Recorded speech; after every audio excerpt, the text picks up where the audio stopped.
za leto 2011. Nataša Domeršek! Danes zjutraj, ko ste se prebudili, ste pričakovali, da se bo dan razpletel tako fatalno? Definitivno sem pričakovala veliko fatalnosti v zraku, ker je bil fatalni dan in fatalni večer. Zmage pa res nisem pričakovala. No. In kakšen je zdaj občutek? Fatalen, banalen? Jaz sem bila tako presenečena ob razglasitvi, da mogoče še zdaj nisem dojela. No. Ker resnično mislim, da si je vsaka od 10 kandidatov zaslužila zmago, pa še marsikatera druga ženska v vsakdanjem življenju. Tako da to je pač vrlina, fatalnost, s katero se rodiš, jo izpiliš ali pa jo skrivaš v sebi in nekega dne privre na dan morda, pri ženskah, pri katerih danes mogoče ni videti. Pa vendar, kaj pa je tisto, kar naredi žensko, ne vem, fatalno? Na našem koncu bi morda rekli prava baba, ne? Prava baba, tudi na našem koncu bi to tako rekli, vam moram reči, ker jaz sem iz Savinjske doline drugače in sem na to zelo ponosna. Tako da prava baba, ja, morda imate prav, ja.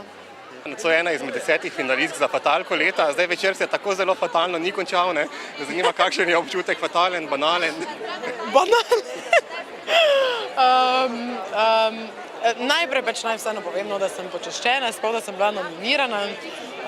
Če bi bila že pri 19 letih fatalna ženska, bi bilo že tudi malo po moje tako awkward, no.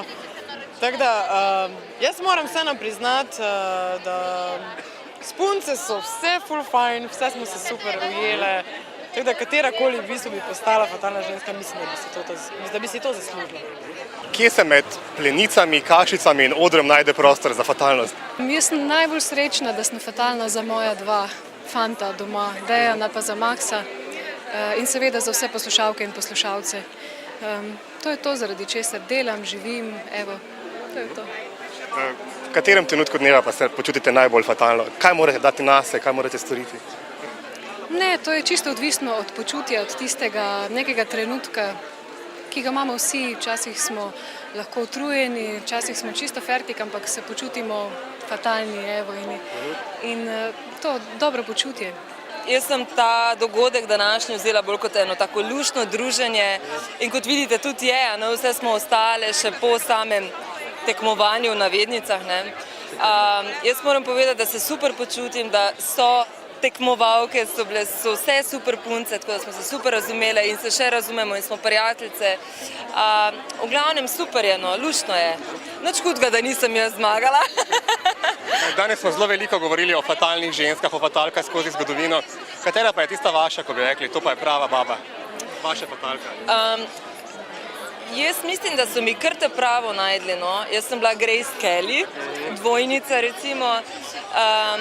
V bistvu moraš biti zelo močna ženska, da pustiš svojo kariero, tako kot je naredila Grace, ki je blestela v bistvu v svoji karieri, je bila igralka zelo, zelo uspešna. In da se je temu odrekla zaradi družine, zaradi moža, otrok, se mi zdi, da je fatalna, je močna, ker moraš biti, ne, če pustiš. Vaša fatalka? Marija Kalas. Večna Kalas, zakaj? Ja, zakaj? Odvečno vprašanje. Izvrstna pevka in ne klasična lepotica, ampak je imela tisti faktor X. Na odru je z svojo mimiko, z svojim glasom, si se prav živel v njeno vlogo in si prav videl film, se mi zdi. Jaz sem njena velika oboževalka. Ona je imela zelo, zelo močno vsebino. In nesrečno ljubezensko življenje. Ja, da, kot marsikatera fatalka.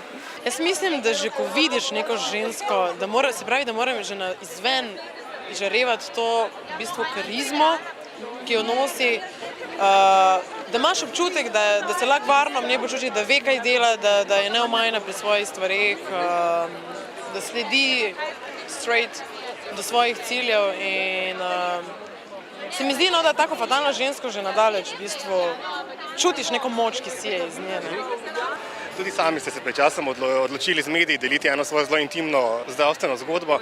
Zakaj ste se odločili za ta korak? Zato, ker se mi zdi, da se v Sloveniji premalo govori o tej zadevi, še o samem raku in rakavih obolenjih se govori premalo. In žalostno je, da ženske o tem niso obveščene in osveščene, kaj obstaja, kaj se da vse narediti, kakšne nevarnosti vse nam pretijo, kakšne gene vse lahko nosimo v sebi in ženske, ki se soočijo s tem, se lahko prestrašijo, se počutijo osamljene in mislim, da je prav, da ne vem, zakaj bi to držala za sebe in skrivala, ker to ni popolnoma nič sramotnega in prav vsaka ženska, ki se znajde v taki situaciji, mislim, da je prav, da si nekje najde oporo in marsikatera jo najde v moji zgodbi, tako da s tem namenom sem tudi to povedala. Ravno nekaj dni nazaj sem se s svojim partnerjem pogovarjala, ki je z mano to preživljal, resnično je bila težka operacija. Trajala 8 ur, na bolniški sem bila skoraj 5 mesecev. Ko gledam nazaj, prav sama sebe občudujem, kaj sem dala skozi. Res zelo težko. Še težje je pa tistim ženskam, ki zbolijo in morajo iti skozi vse kemoterapije, obsevanje in vse ostalo. Tako da jaz sem zelo vesela, da sem storila ta korak in da sem bila o tem obveščena, da sem nosilka tega gena in da sem imela možnost narediti kaj proti temu. In vesela sem danes, ker se skoraj 1 leto je od operacije, se počutim zelo dobro in si samo želim, da bi čim več žensk pravočasno odkrilo to bolezen in da bi se pač rešile iz tega pekla, ki ga pač rak lahko prinese. No.